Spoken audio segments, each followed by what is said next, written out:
আল্লাহ রব্বুল আলামিনে আমরা নামায় আমলর যা খাজ করলাম আমরা জন্ম থাকি নিয়ে মৃত্যু পর্যন্ত সারা খাজ রে তাই লিপিবদ্ধ করিয়া রাখছেন সব আল্লাহ তাবারক ওয়া তাআলা লিপিবদ্ধ করিয়া রাখছেন আমরার সারা যে উমর সারা যে জীবন সেই বৃত্তান্তগুলা আপনারে আমারে কইলে আমরা সংক্ষিপ্ত দিমু কিন্তু আমরার জীবনের যা আছে সবগুলা আল্লাহ তাবারক ওয়া তাআলা তাই ফেরেশতা হল দিয়া লিপিবদ্ধ করিয়া রাখছেন কাতাই সিজিল্লিল কুতুব বইরে বাদাই করিয়া দিলা রাখো এই কিতাব সিলাই করিয়া বাদাই করি রাখো নানি যখন যে পৃষ্ঠা দেখার দরকার টাস করে উল্টাইয়াও আপনি আমি পাইলাই ওলা আমার জন্মর দিন থেকে লইয়া মৃত্যুর দিন পর্যন্ত কোন দিন কোন জায়গাত কিতা করছি হাতর নখগুলা কিলা কাটিলাম দাঁত পরিষ্কার করলাম কি না গোসল কিলা করলাম ইতা সারা আল্লাহ তাবারক ওয়া তাআলা লিপিবদ্ধ করিয়া রাখছেন এর দায় নখ কাটার কিছু সুন্নত আছে আমরা সবে জানি না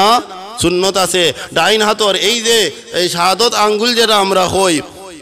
তর্জনী এই আঙ্গুলটা কি শুরু করতাম এরপরে মধ্যমা এর বাদে অনামিকা এর বাদে কনিষ্ঠা ডাইন হাত সাইডটা খাটিয়া শেষ গেলাম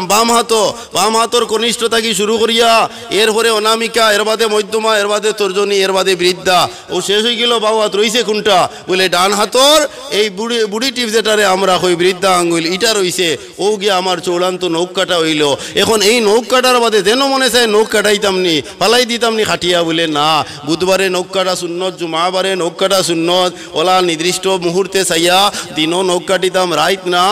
ওলা সময় উপযোগী আপনি আমি খাটিতাম খাটিয়ে এক জায়গাত নখগুলা জমাইতাম এর বাদে ওগুন দাফন করতাম ময়দানে মাশর পরওয়ারদিগারে আলমে আপনারারে আমরারে প্রত্যেকরে জিজ্ঞাসা করবা তোমার শরীর আমি বহুত লুমকুফ দিছি বহুত চুল হল দিছি তা তুমি কিতা করছো তোমার এত কি পরিমাণ নখ গজাইয়া আসিল সেই নখগুলা তুমি কিতা করছো আল্লাহ যদি কইনি তা আনিয়া দে হইলে খিলা আমরা আনিয়া দিমু আর এখানে জমাইল থাকলে আমরা বাইচাইনতে খেলাইন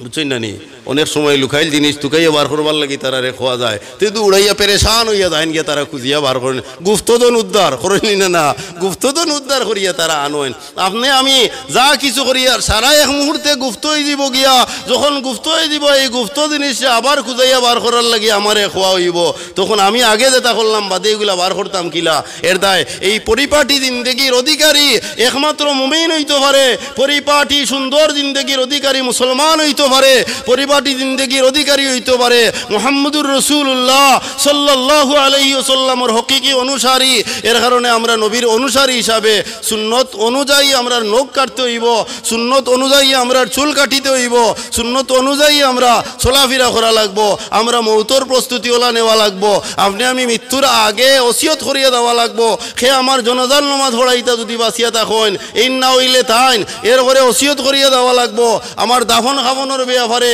আমার এই কোন জায়গাত আমার দাফন হইতো এটার ব্যাপারে যদি হুকুম হয় না এখানে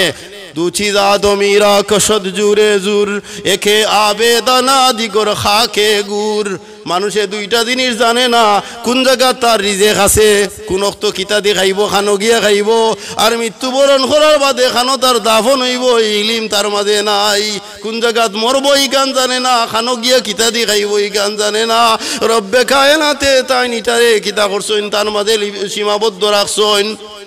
যদি গান জানতাম তে তোলা সুন্দর হইয়া চললাম এর তাই মুমিনর